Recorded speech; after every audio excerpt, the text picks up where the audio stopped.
Welcome back to another episode of Grizzly True Crime. My name is Grizzly, and in today's video, I'm going to do two things. Firstly, I'm going to summarize the Nicola Bulley case for you, just so that if you feel a little lost with all the live streams and you just want a quick summary of the timeline and what happened and what this case is all about, I'm going to give you that right now. Then, after that, I'm going to be showing you some highlights, just a few clips from where criminal profiler and psychotherapist John Kelly was on my show. He was there to discuss the Idaho case, which we've discussed at length, but then I asked him what he thinks about this case, and he offered some very kind words to Nicola's friends and family, her daughters, so I'm going to play that after this as well. Now, let's dive into this timeline. I just can't, if I'm being honest, it feels like I'm just stuck in a nightmare. We're going round and round in circles trying to piece together what could have possibly happened. And we've just got to keep such an open mind with everything because we just have no idea where she is. It's like she's just vanished into thin air. There's no evidence to point us in any direction. All we're doing is sitting there going round and round and round, going through every scenario, and then go back to the first scenario again and do the whole thing again, and then it's just all day long. That's all we're doing. That's all we're doing. Yeah, it just can't make sense that this is actually happening and here we are.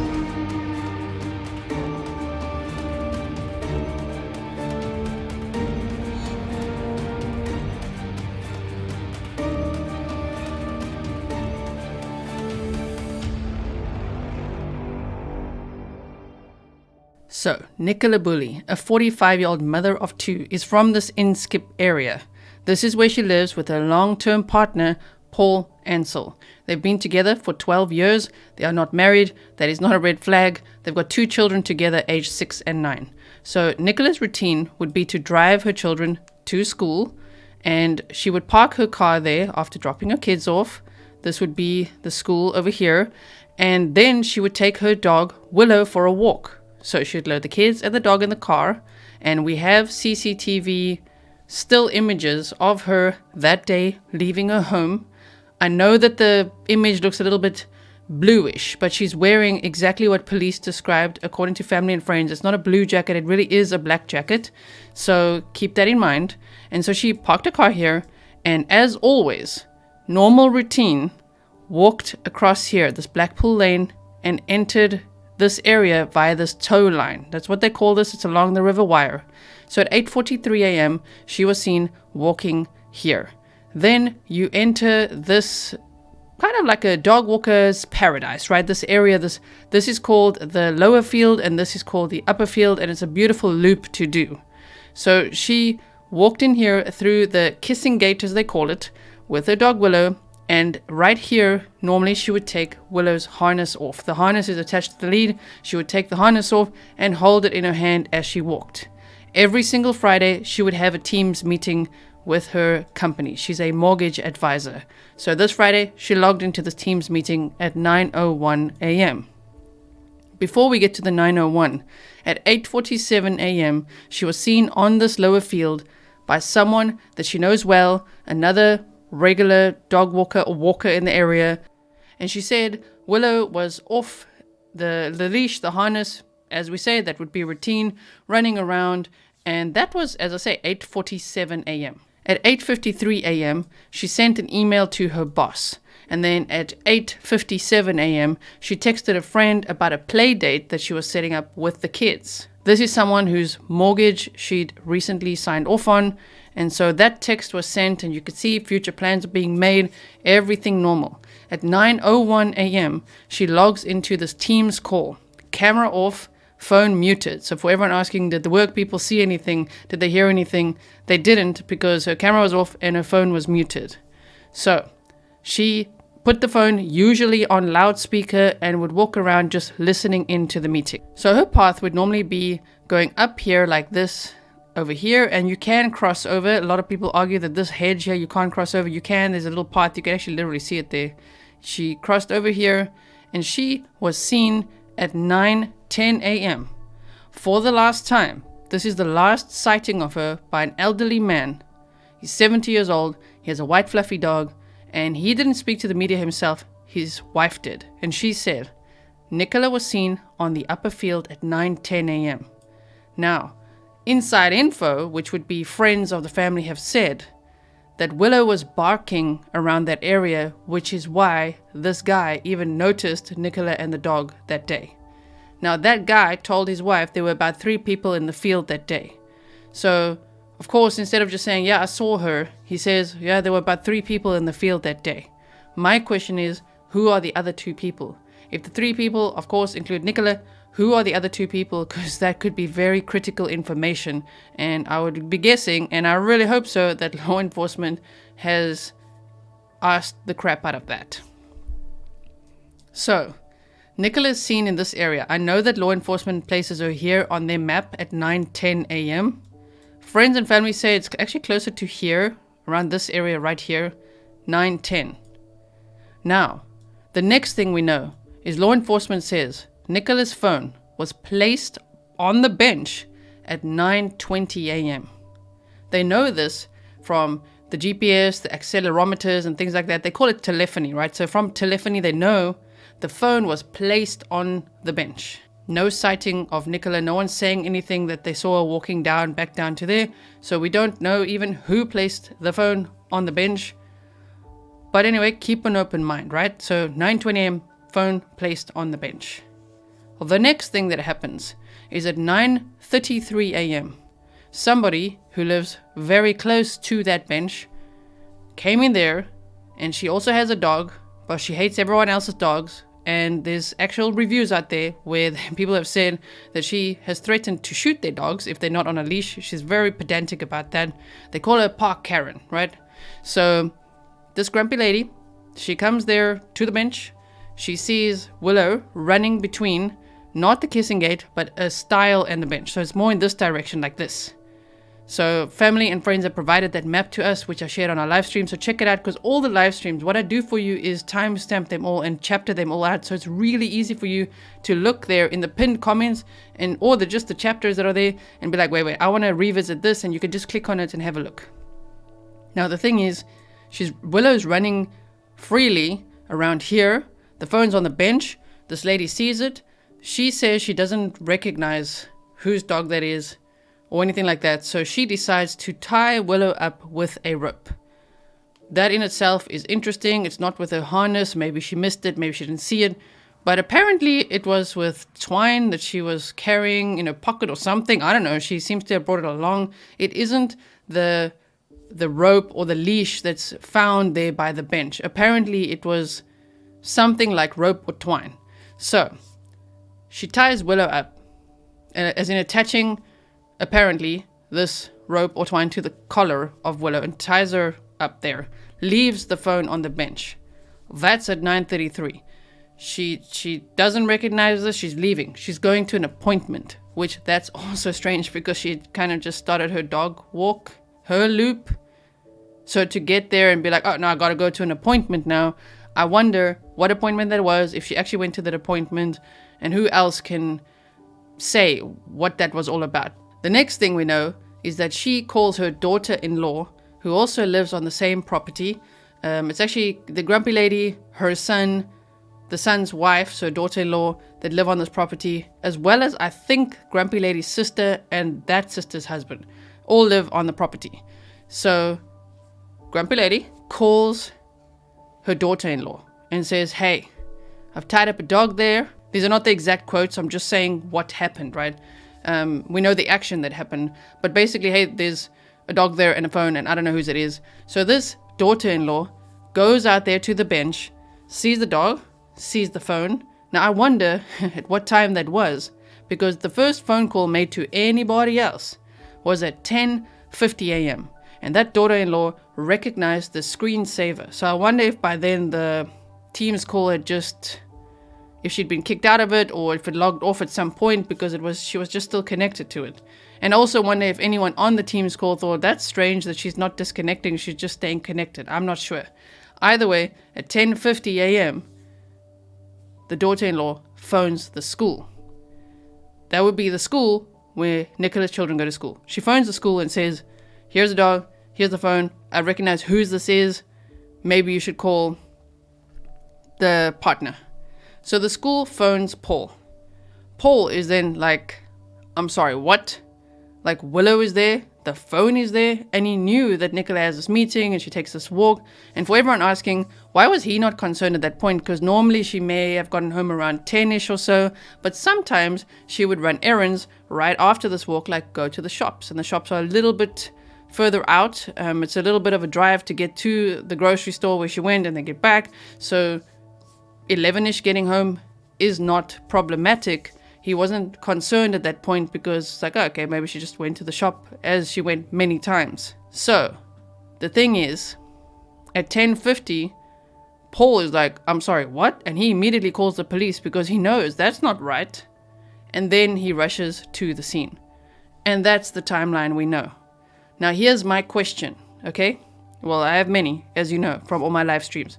There's many questions, and one of them would be, who were the 3 people seen in the field? That's very important.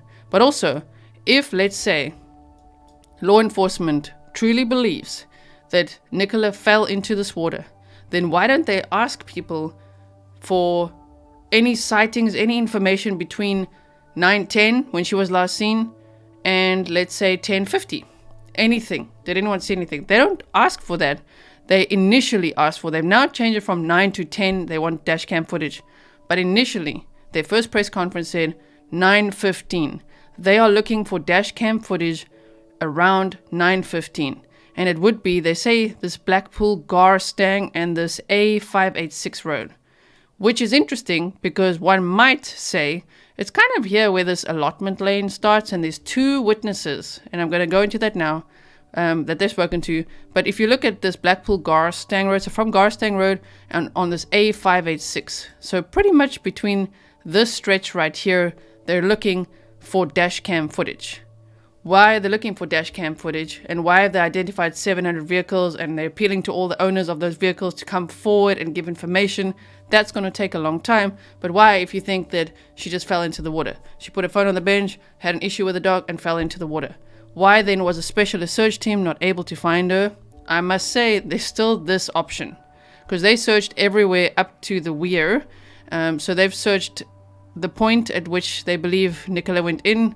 So from like around here, they've searched here. This is where the bench is. All here, and they've searched upstream. For everyone asking, yes, they've searched upstream as well. I don't know if you haven't seen the footage, but they searched all the way up here as well, and they have not found Nicola. So they're like, she's not in that water. But there is still the possibility somehow, even though the water's not fast flowing, really, that's all relative, that if she had fallen into the water and hit her head and drowned, amazing that not a soul saw anything or saw anyone like floating away or anything. Either way, if she went to the bottom, which it isn't the deepest river, but let's just say that if she went and floated across the weir, then sure, then that River Wyre becomes tidal and it would actually go downstream all the way out to sea. And you could see now that law enforcement is looking out to sea. They're searching all along there now as well and just broadening the search for Nicola. Another question I would have is why do they not have like a net or a catchment area or something? Like why not put up something to stop someone flowing all the way out to sea? Is that logistically not possible? I just wonder. So those are some of the questions that I have, but mostly my question is why are they so focused on 9:10 to 9:20 if something would have happened after 9:20 based on the phone being placed on the bench at 9:20? That's a question. And then another one would be, why did the lady who found Willow and the phone tie Willow up with rope, but then everyone says Willow was free, so who untied her? Was it the daughter-in-law? It could have been. This could all just be on the tiny little bit of breadcrumbs we have. As you know, the public knows 5 to maybe 10% of what's going on in a case. I just mean, if this is a simple, tragic, missing persons case, which actually in the last press conference they said it's complex and all that kind of stuff. They've got mountain searches, they've got drones, helicopters, everything. So, okay, so they really are investing a lot into this investigation. But if it's a simple missing persons case, then why take 12 days just to put out an email address for tips? Where's the official flyer? why so secretive with the information? You know what I mean? I wonder if they're not actually saying that to, I don't know, keep us all busy or as a decoy itself while they're working on something else behind the scenes, so that they don't tip someone off or something like that. I just wonder. And of course, I'm not the only one questioning this. Experts are questioning this, saying with them coming forward so early with this primary working hypothesis that she fell into the water, it makes no sense to anyone. Now remember that CCTV cameras are up here and they would be working in this direction, like towards the bench. But they were not working in this direction, which means that if someone were to either leave themselves this way, like that, by this sort of unofficial footpath over here, or if someone were to force someone that way, abduct them or something like that, this way, the CCTV cameras would not pick it up. And the son of the grumpy lady is responsible for the CCTV footage at their farm. So he knows about CCTV. So did they put this CCTV up too? I don't know. Again, I'm not saying anyone did anything. I'm asking questions because these are important, because at the end of the day, where is Nicola Bulley? Okay, and lastly, this is the abandoned house that everyone's referring to. Apparently, it's not abandoned. Apparently, it's also not unoccupied. Apparently, it's just going through some renovations. And it comes from... And this house is part of a long line of old money and family history. And it's just temporarily unoccupied. Apparently, it has been searched. I saw someone share on Facebook that the police have searched it inside out, top to bottom, and all around. I'm not 100% sure on that because the only reports we have is that volunteers searched the grounds around here. I'm not sure if it's been searched inside, except for the owner quickly going to look inside and saying, no, there's nothing here, there's no one here. But I know that there's still a lot of interest in that house. And of course, there's so much nature over here. I mean, if someone were to somehow get Nicola across the river, that makes more sense to me because not that deep. Or, you know, if they were fishermen on the water, because it's quite a popular fishing spot. There's just so much to think about, and it's an absolute mystery. And that is why everyone is so intrigued in this case. I actually first heard about it from a local who sent me the flyer and said, hey, could you maybe look into this? And when I saw this case, I'm like, this case is absolutely mind-boggling. And so I was very glad to bring it to you guys here on Grizzly True Crime on YouTube. And we've been following this case day by day and update by update to try to figure out what in the hell could have happened here. Because there are so many plausible scenarios. And yet when you think of all of them, everyone has like a million directions that hypothesis could go in. For me, personally, the least likely is that she just fell into the water.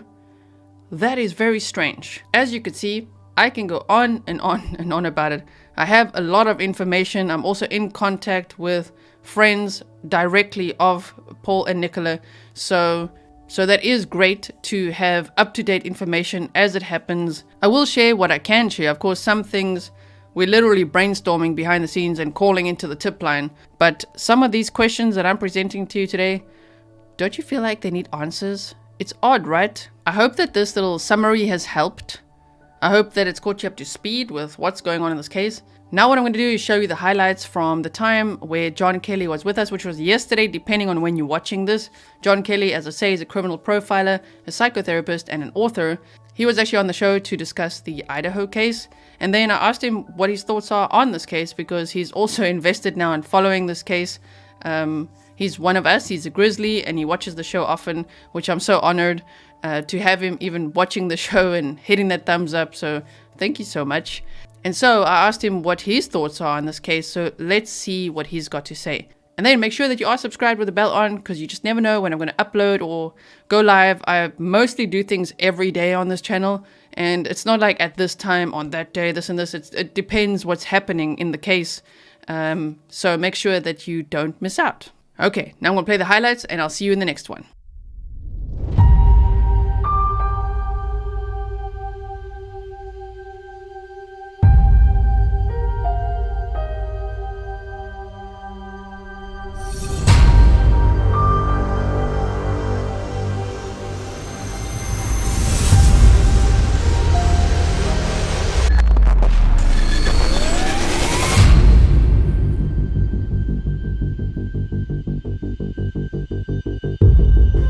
does he go for the rest of the year is a question. He's the evil out in darkness. He's the devil that comes out of the dark pit.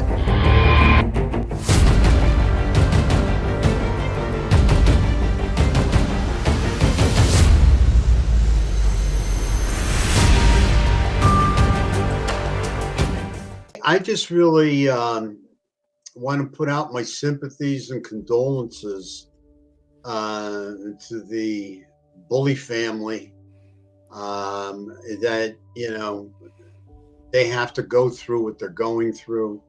To not know what's happened to your daughter is very, very sad. Yes. Nicola seemed like a very special person. I know, you know, I'm thousands of miles away. I just really feel for you know how many cases I've been involved in with Yes. missing people, and I know, and I've been up close and personal with many families, and the hardest thing to digest for a family to do, you know, is where is my child? Where Yes. is my wife? Where's my mommy? You know, Mhm. this is what has happened. Not Yes. knowing. See, this is the, you know, the saddest part. So I just want to send my sympathies and condolences, and our whole team's sympathies and condolences. And hopefully they get answers soon. And I want to thank you, a shout out to you for your comprehensive coverage of this whole story. And I mean comprehensive. I mean, I have a bit of an idea on what you go through, and you really, really go overboard, and it's really comprehensive, and you work very hard for your audience, and especially too for the families. And I know Yes. how close that is to your heart. So, and just as a message for you and all the Grizzlies, great audience. I want to thank you so much. And you know, we're laser focused now on England. Yes. Yes. You know, and I again, I just feel terrible that the family has to go through what they're going through. And, It's you really know, hard. I mean, I'm speaking to. So now we're talking about the Nicola Bulley case, you guys. So maybe you want to weigh in a little bit on that. But I mean, I'm speaking to friends who are directly in contact with the family, and it's so hard to hear what they're going through. The mental health ups and downs, the everything that people are sending them and saying, it's absolutely horrendous. Oh my word. Anything now, based on what you know about the Nicola Bulley case and the SGI specialist team completing their search today, they're done. They're like, okay, we're packing up, we're done. She's not in the water here. So, what would your thoughts be on the case at this point, based on what you know about her disappearance? well, truthfully, we've been sitting back and watching this, and it's pretty much been a what's happened to Nicola, and you know, us kind of waiting to see if she would be found in the river. Now, from listening to you today, it sounds like they're done searching, and this is two different search teams, correct? That Yes. that have done the searching, right? And she hasn't been Yeah. found. So, what has happened to her? And based on what I know and what I've read and what I've heard from you, you know, you've put a lot of good information out there. You know, she wouldn't run away on her children. She wouldn't leave her family. Kind of, and it tugs at my heart when I see a father crying. You know, really, Mm-hmm. Yes. really Yes. bugs me. Really gets to me. And you know, I think now we have to kind of focus in on a manhunt. Okay, I mean, I think we have to focus in on somehow, some way, something else took place, and for her to leave that dog, to abandon that dog, and her children and kids and family and everything, But right there, it's starting to tell you things. And as I said, I'll get back to you. We're going over some things. I'll get back to you. Yes, yes. You'll be the first to know, because I know how hard you've worked on this. Okay, you deserve to know. All right, and the family and friends deserve to know. But that dog was not down. Am I correct? By the river barking, right? No, just More or less hanging around. apparently tied up with a rope, which is odd, and then eventually running free between a bench and a stile, like a fence. Yes. Well, where the dog was tied up, he could view the river from where he was tied up. Yeah, Willow. I think it's a girl dog, but yeah, could view the river. Exactly. It wasn't barking or trying to get to it or trying to get in, and she's very used to the water as well. She I goes in saw often. swim across it. I saw her when we were talking about the current and everything. I saw one clip on Willow. I don't know when it was or when it took place, but swimming across. I know it wasn't recently because it's cold and everything. But I thought to myself, you're talking about a current in the river, but yet this dog doesn't seem to have a problem with this current. Right. So anyway, hopefully more will be revealed, and let's have good thoughts and prayers for Nicola, and Yes. let's see what happens here. Yes, yes. Yeah, my approach to this is that for the public to search their minds or anything that they might have seen, doesn't matter how significant it is. If it's something that they think might not be interesting, it could be, and inform the police that that they've seen something. But the main thing is that we want to find Nicola, get her back home. There's 2 young children there waiting for their mummy to come back, and we feel that we want her back, obviously also. But if Nicola is out there, if she is watching this, then all we'd like to say is just come home, contact the police, contact ourselves, and we just want you back.